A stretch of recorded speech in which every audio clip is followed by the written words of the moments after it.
Good morning, student. Welcome to class 7th. Subject SS.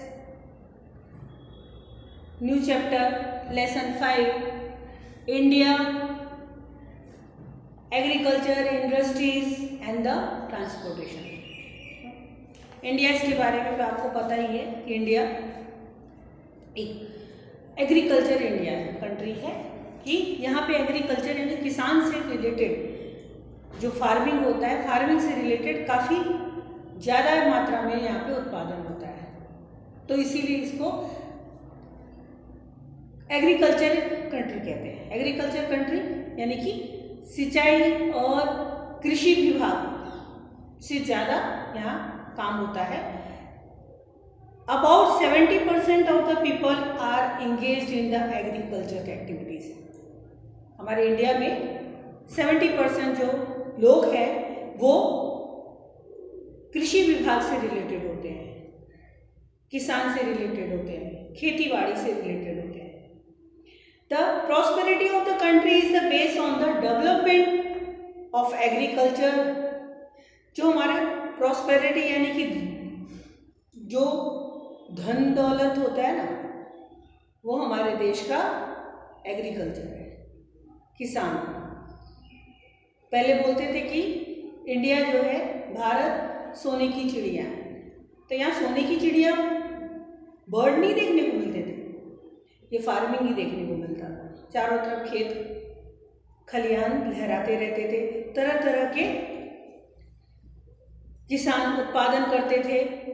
इसकी वजह से हमारे देश को सोने की चिड़िया कहा जाता था। तो ये prosperity of the country is the based on the development of agriculture. Agriculture से रिलेटेड होता है हमारा देश। डिफरेंट टाइप्स ऑफ क्रॉप्स, तरह तरह के अनाज ग्रो होते हैं इंडिया में। इन सब की जानकारी इस चैप्टर में आपको दी जाएगी कि कितने तरह के जो है अनाज इंडिया में ग्रो होते हैं। And the types of crops are grow in India. Crops grow are useful either for food and for the industries. इन सब के लिए अच्छा होता है, इंडस्ट्रीज के लिए भी अच्छा होता है, हमारे भोजन के लिए भी, जो हमें खाना मिलता है उनके लिए भी अच्छा होता है। Agriculture has progressed by leap and the bounds after independence. Independence जब हमारा देश स्वतंत्र हुआ उसके बाद जो है ये एग्रीकल्चर जरूर से ज़्यादा प्रोग्रेस होना शुरू हो गया। Now India is the guiding for the developing nation in industrial technology.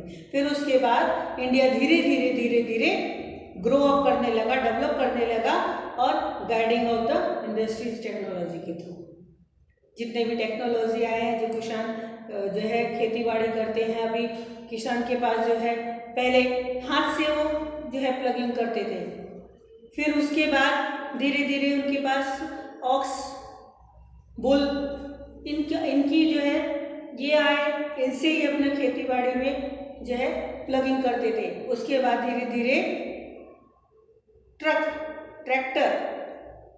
Tractor में पीछे की तरफ जो है एक मशीन टाइप का लगा रहता है जो खोदता है मिट्टी को, उस तरह से फिर प्लगिंग करने लगे। तो ये जो है सारे जो है टेक्नोलॉजी के आधार पर धीरे धीरे किसान भी, उनका भी जो डेवलपमेंट होता चला गया।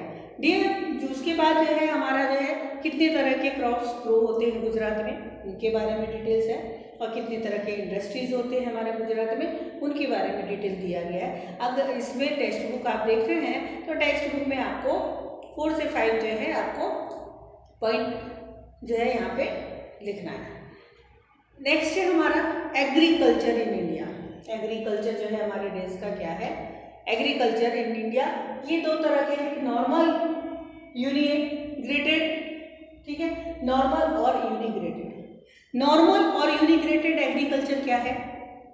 द एग्रीकल्चर विच डेवलपमेंट, वो ऐसा एग्रीकल्चर जो डेवलपमेंट होता है on monsoon is called normal, और अनइरिगेटेड एग्रीकल्चर मतलब जो मानसून में जो है लोग किसान खेती बाड़ी करते हैं उनके बारे में वह बताया जा रहा है कि नॉर्मल और अनग्रेडेड एग्रीकल्चर कहलाता है ये। The crops are as follow, जो अब क्रॉप्स के बारे में बताया जा रहा है। सबसे पहला है हमारा सोरघम। सोरघम मतलब सोरघम दैट मीन्स जो गाय भैंस और को चारा ही दिया जाता है, उनके लिए लंबे लंबे पत्ते होते हैं। अभी लोग उनको खाना खिलाने के लिए जो है मतलब उनको गाय भैंस को चारा देने के लिए जो जाके वहाँ पे पैसे दे देते हैं और वो लंबे लंबे घास रखते हैं, उनको जो है गाय को खिला देते हैं। तो ये इन्हीं को सोरघम कहते हैं, चारा है। उसके बाद मिलेट है बाजरा, जो गुजरात में जब बाजरा की रोटी खाई जाती है, ज़्यादा बाजरे की रोटी खाई जाती है, बाजरा का रोटला, तो वो बाजरा जो है कहाँ कहाँ ग्रो होता है उसके बारे में बताया जा रहा है। Millet are grown in aridic region, जो मिलेट है वो एरिडिक रीजन में ग्रो होता है। And the sorghum is the grown in Madhya Pradesh, Maharashtra, Rajasthan, Gujarat, Karnataka, Andhra Pradesh and the Tamil Nadu. तो ऊपर जो डिटेल दिया हुआ है क्रॉप्स ग्रोन, तो एक जो है ये यहाँ पे ग्रो होता है। मिलेट क्रॉप्स में आया, अनाज में आया, और चारा जो है वो अनाज में नहीं है, ठीक है। And the millet is a grown in Rajasthan, Gujarat, Maharashtra, Haryana, Uttar Pradesh. Rajasthan is the largest produce in the bajra in India, मतलब इंडिया में ज़रूर से ज़्यादा बाजरा ग्रो किया जाता है। और ये जो है कहाँ कहाँ है, राजस्थान में है, गुजरात में है, महाराष्ट्र में है, हरियाणा एंड उत्तर प्रदेश। राजस्थान में भी मिलेट का ग्रोथ होता है। मिलेट जो है, फिर उसके बाद आता है कॉर्न यानी कि मकई जिसको बोलते हो। तो ये corn is use to grain as a fodder for animals.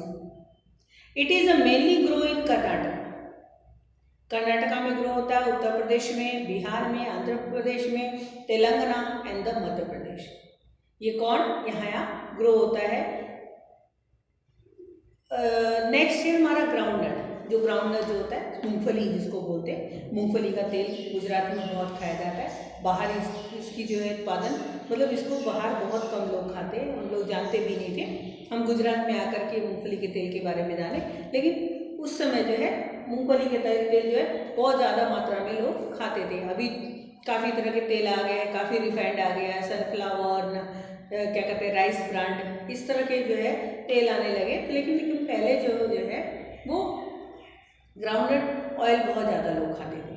And groundnut requires less rain in grow, यानी कि ग्राउंडनट जो है वो ज़्यादा पानी की उसको ज़रूरत नहीं होती है। वो बारिश ना हो तो भी वो ग्रो कर सकते, थोड़े से पानी में वो ग्रो हो जाता है। And Gujarat is a leading producer, Gujarat में सबसे ज़्यादा इसका प्रोडक्ट होता है groundnut in India. It is also grown in Andhra Pradesh में भी ये ग्रो होता है, एंड द तमिलनाडु में भी ग्रो होता है, एंड द महाराष्ट्र में भी ग्रो होता है, and the Madhya Pradesh. And 50% of the edible oil, इनके लोग 50% जो है इसके छिलके के oil and the extract from the groundnut का को छील करके जो ग्राउंडनट का अंदर का जो वो निकलता है मूंगफली, उससे हम वहाँ पे गुजरात में तेल बनता है। एंड द नेक्स्ट है हमारा ड्राई फार्मिंग, ठीक है।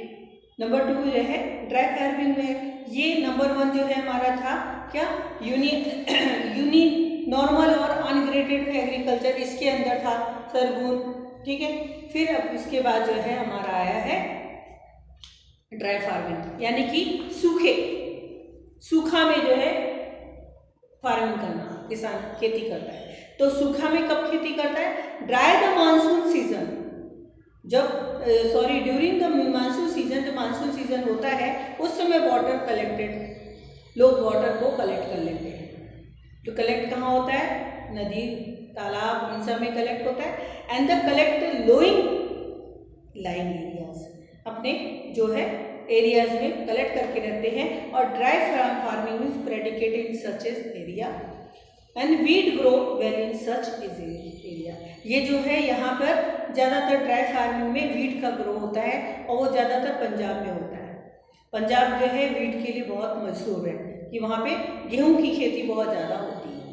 एंड इरिगेशन फार्मिंग, अब irrigation farming, the land where is the farming is done, वो लैंड जहाँ पे फार्मिंग होता है through irrigation, that is well. Well से, इरिगेशन का मतलब होता है सिंचाई, कैसे हम खेत को सींचते हैं, पानी से कैसे हम उसको खेत को भरते हैं, वो इरिगेशन हुआ। इरिगेशन दैट इज वेल से होता है, लेक से होता है, कैनाल से होता है, एक्सेट्रा, जो भी वहाँ पे साधन है उससे जो है इरिगेशन करते हैं लोग। It is called the irrigation farming, इसको हम इरिगेशन फार्मिंग कहते हैं। India is 30% of land, India में 30% से ज़्यादा लैंड है irrigation farming is carried out, लोग जो है इरिगेशन फार्मिंग करते हैं। फिर उसमें नेक्स्ट आया है हमारा शुगर केन। शुगर केन क्या है? वही शेरडी जिसको बोलते हो, गन्ना, ईख, ई से ईख बोलते हैं, वो ईख, वही sugar cane. India is the leading producer, यहाँ पे भी बहुत ज़्यादा इंडिया का प्रोडक्ट, इंडिया में प्रोडक्ट होता है ये sugar cane in the world, world से मतलब विश्व में सबसे ज़्यादा इंडिया में प्रोडक्ट होता है। हॉट एंड ह्यूमिड क्लाइमेट, जिसका प्रोडक्शन कब होता है? गर्मी हो और ह्यूमिड हो, नमी भी हो, ऐसे क्लाइमेट में इसके लिए जो ये फेवरेबल होता है, favourable for the sugar cane, sugar cane के लिए बहुत अच्छा होता है। And sugar cane is grow in Punjab, Gujarat, Uttar Pradesh, Andhra Pradesh and Maharashtra, Telangana and the Haryana and the Tamil Nadu, इन सब जगहों पर शुगर केन बहुत ज़्यादा मात्रा में ग्रो किया जाता है। नेक्स्ट है हमारा cotton.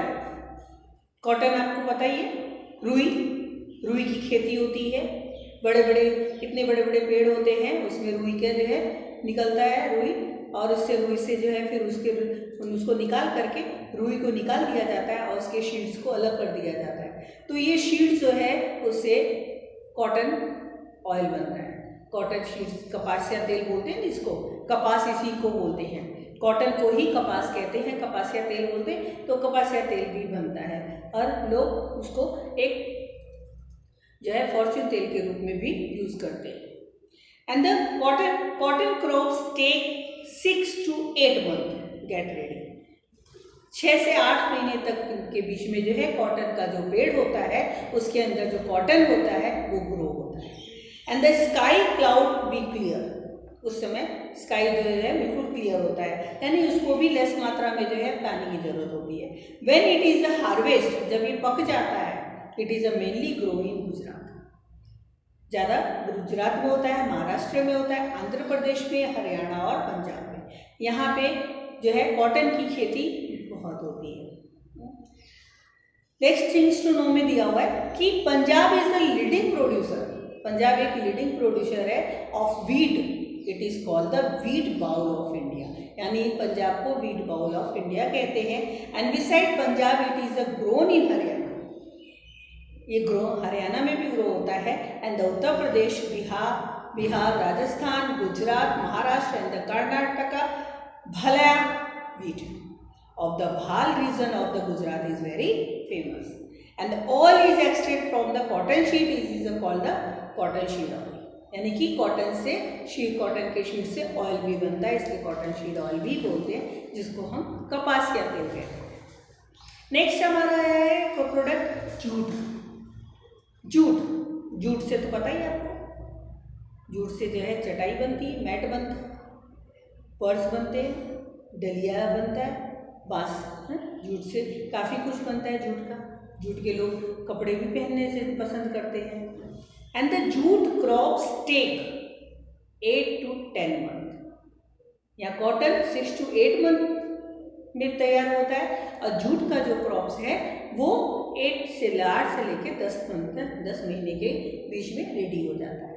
The harvest stem of the jute fibre is first time, जब ये हार्वेस्ट हो जाता है, पक जाता है, पूरी तरीके से ग्रो हो जाता है, एंड द स्टेम्स का ऑफ द जूट का जो है वो fibre is the first Tide together and showed in water और सॉफ्टन, उसके बाद उसको वाटर में डाल करके उसको सॉफ्ट किया जाता है। The fibre are then stripped from the stalk and the long stand and the wash and in clear, फिर उसके बाद उसको धो धा करके साफ किया जाता है रनिंग द वाटर में, then they are hung up the spread on thatch roof and the dry. फिर उसको बस इसके बाद जो है इसको किसी भी बड़े बड़े जगह पे बिछा करके इसको सुखाया जाता है.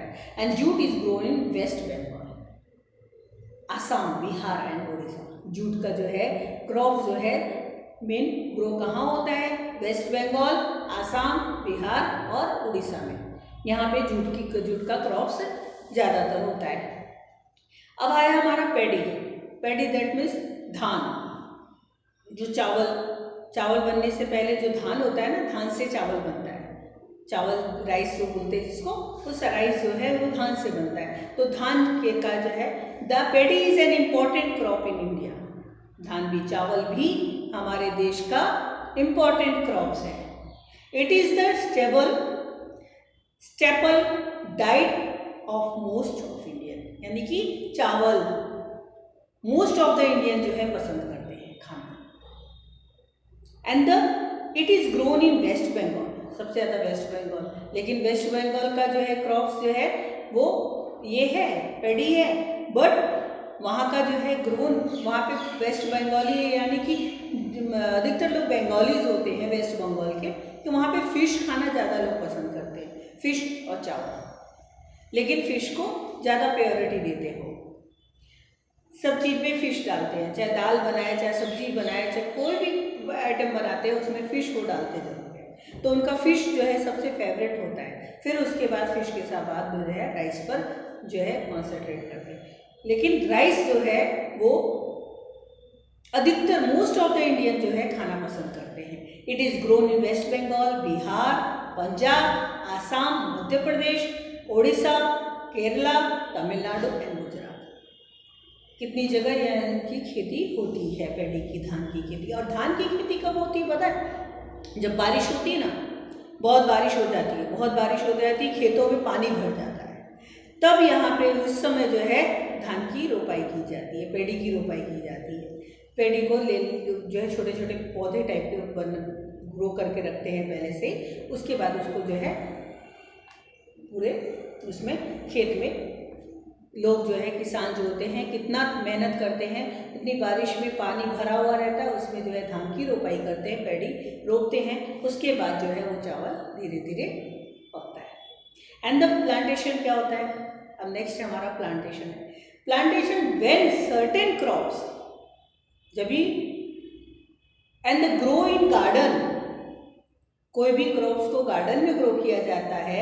Method and taken care as a garden, it is called the plantation. Plantation क्या होता है? मतलब प्लांटेशन जैसे हमारे पास ये गार्डन है, मान लो ये हमारे पास गार्डन है इसका, ठीक है. इस पे जो है ना क्यारी बनाई जाती है, ठीक है. ये क्यारी बनाई जाती है. ये क्यारी बनाने के बाद है ना इसमें प्लांटेशन किया जाता है. जो उपजाऊ जमीन होती है उसके लिए इस जगह पे प्लांटेशन किया जाता है. कोई भी चीज को ग्रो किया जाता है, कोई भी क्रॉप्स को जो है फार्मिंग करते हैं लोग. यहाँ पे इस तरह से प्लांटेशन करते हैं. यहाँ पे प्लांट किया. हम लोग अपने घरों में जो है प्लांटेशन करते हैं, यानी कि हमारे घरों में जो है पॉट्स होते हैं, गमले होते हैं, उसमें हम प्लांट को ग्रो करते हैं. तो उसमें हम कोई प्लांट को डालते हैं पहले, तो उसके पहले जो है हम उसमें मिट्टी डालते हैं. मिट्टी डालने के बाद प्रॉपर रूप से प्लांट को निकाल करके उसके अंदर ग्रो करते हैं, अंदर डालते हैं, फिर मिट्टी डालते हैं. इसी को हम प्लांटेशन कहते हैं, ठीक है. कोई भी प्लांट का प्लांटेशन करना. तो ये प्लांटेशन इस तरह से होता है. कोई भी garden and taken care as a garden, it is called the plantation. Include, जिसमें इंक्लूड होता है tea, coffee, fruits, orchard. Fruit के भी प्लांटेशन इसी तरह से होते हैं. मान लो यहाँ पे आम की खेती करनी है, तो आम की पेड़ जो है इस तरह से एक लाइन से जो है छोटे छोटे पहले हम सीड जो है ग्रो करते हैं. धीरे धीरे आम इसमें से आम का पेड़ धीरे धीरे पौधा बनता है, पौधा से पेड़ बनता है. इस तरह से ऑर्चार्ड भी बोलते हैं इसको. जब मान लो ये फ्रूट का ऑर्चार्ड भी है, तो ये भी इसी तरह से प्लांटेशन किया जाता है. यानी कि लोग इस तरह से खेती बाड़ी कर रहे हैं. एंड द वेजिटेबल, कोई भी वेजिटेबल है उसको भी हम प्लांटेशन इस तरह से करते हैं. And coconut plum, coconut plum है, कोकोनट का पेड़ है, वो भी इस तरह से हम प्लांटेशन करते हैं, यानी एक लाइन से एक ग्रो, एक क्यारी बना देते हैं, क्यारी में प्लांटेशन करते हैं। टी, अब टी के बारे में बता रहा है, T is grow in slope of the mountain. जो माउंटेन ट्री जो है वो माउंटेन में ज़्यादा ग्रो करता है, माउंटेन में यानी कि पहाड़ी इलाकों में ज़्यादा होता है। तो ये where is the forest are clear, जहाँ पे फॉरेस्ट पूरा क्लियर हो, and the water logging near the roots, और उसको वाटर मिलता रहे, and of the tea plant is the harmful for the plantation. उस टी को प्लांटेशन हार्मफुल बोल रहे हैं ऐसा, that is why is grow in the mountains.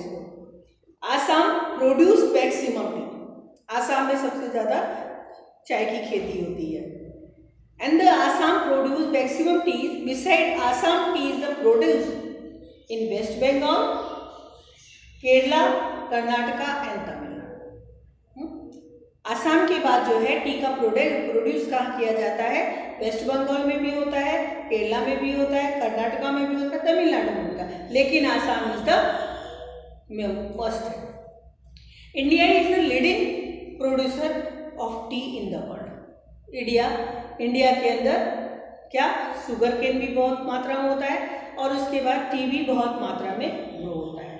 And discovery of the coffee, coffee को डिस्कवर्ड कौन किया है, कॉफ़ी के बारे में लोगों को जानकारी किसने दी, यानी पहली बार किसने कॉफ़ी के बारे में बताया। एक बार खल्दी डेली टुक इज गोट, एक आदमी है रोज जो है अपने गोट को ग्रेजिंग कराने के लिए ले जाता था, and he was the fed up, वो थोड़ा परेशान भी होता था with the flocking of the goats, goat से परेशान भी रहता था। One day the ate the fruit, एक फ्रूट उसने खाया of the plant which his goat were eating, and he also felt fresh. उसके बाद जो है ना वो भी फ्रेश करने लगा। Thus the introduce coffee of the world, तब जो है कॉफ़ी की जानकारी लोगों को पता चली। Coffee is produce in the Karnataka, Tamil Nadu and Kerala. ये कर्नाटका, तमिलनाडु और केरला में कॉफ़ी का प्रोड्यूस बहुत ज़्यादा होता है। नाउ है अब हमारा इरिगेशन, दैट मीन्स सिंचाई, किस तरह से लोग इरिगेट करते हैं अपने खेतों को। Then monsoon in India is the irregular and uncertain. Monsoon India का इरेगुलर भी होता है, कभी बारिश होती है, कभी नहीं होती है, कभी मानसून जल्दी आ जाता है, कभी लेट से आता है, कभी बीच में आ जाता है, इस तरह से मानसून आता रहता है। तो ये एंड्स अनसर्टेन होता है, यानी कि इसका समाप्ति कभी पता नहीं चलता है। Most of the state experience scantly rainfall for the short period.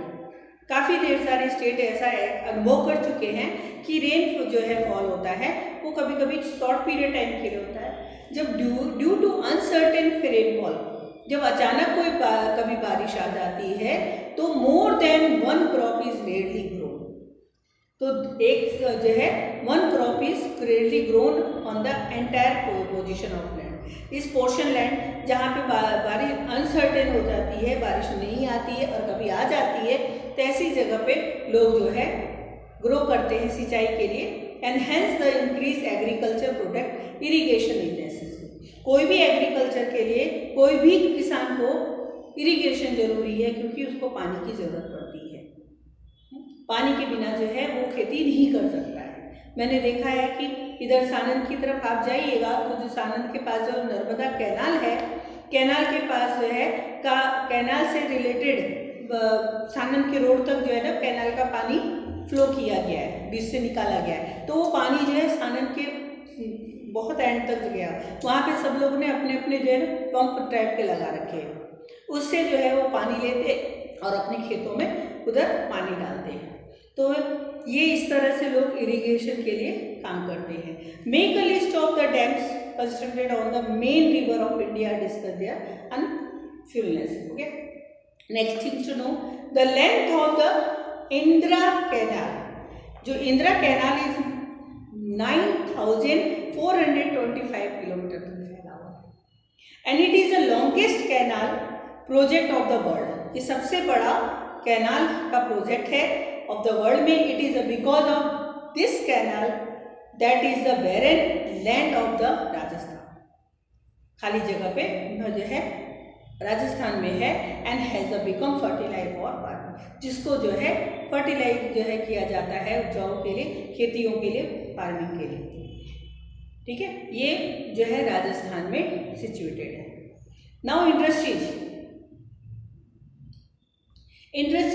Are classified into 3 types of basis of investment, number of employees and the quantity of production. क्या बोला? इंडस्ट्रीज। अब जो है factories, small scale factories, cotton industries, इस तरह की जो cottage industries होता है वो छोटे से भाग, जैसे इसको गृह उद्योग कहते हैं। घर में लोग पापड़ बनाते हैं, घर में जो है लोग अचार बना करके बेचते हैं। घर के अंदर जो छोटे से पैसे के अंदर, छोटे से जो है इन्वेस्टमेंट के अंदर आपका जो है कोई उद्योग चलता हो, उसको हम जो है कॉटेज इंडस्ट्रीज कहते हैं। तो इंडस्ट्रीज जो है are the classified in 3 types, 3 types की इंडस्ट्रीज हैं जो बेसिस ऑफ इन्वेस्टमेंट, यानी कि कितना पैसा आप खर्च कर सकते हो उस पर डिपेंड होता है, और उसके बाद कितने आपके उस कंपनी में, उस स्केल में लोग काम कर रहे हैं, एम्प्लॉयज़ हैं, उनके बारे में, और उसके बाद उसकी क्वालिटी क्या है और उस क्वालिटी का प्रोडक्शन क्या है, इनके बारे में ना। ओके, नेक्स्ट हमारा कॉटेज इंडस्ट्रीज आ रहा है। Cottage industry when people make things to home, at home, जो पीपल जो है लोग अपने घर में जो चीज़ें बनाते हैं उनसे the investment is very low, मतलब उसमें इन्वेस्टमेंट थोड़ा होता है, कम पैसा खर्च होता है, और कम पैसे में वो अपने पैसे को और ज़्यादा बनाते हैं।